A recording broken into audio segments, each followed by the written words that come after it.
काबर पर लिखबो महाकाल गे।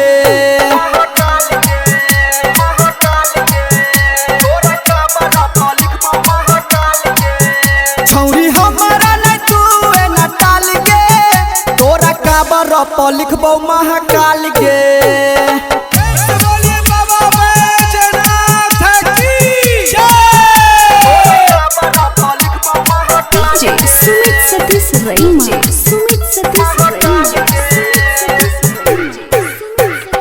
SK recording studio Delhi Chhatarpur.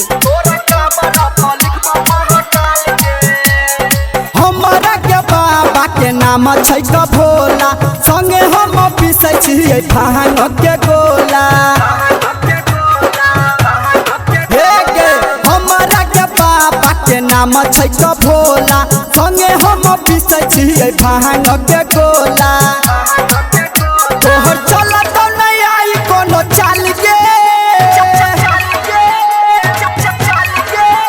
तोहर चलत नहीं आई कोनो चाल गे, तोरा काबर पर लिखबो महाकाल गे।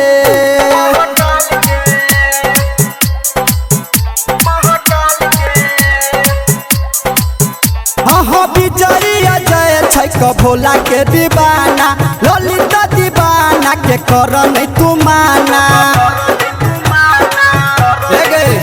हाँ बिजरिया जय छै क भोला के दीवाना, ललिता दीवाना के कर नहीं तू माना।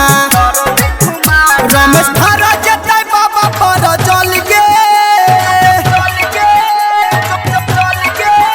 रमेश धारा जतै बाबा पर जल गे, तोरा काबर पर लिखबो महाकाल गे।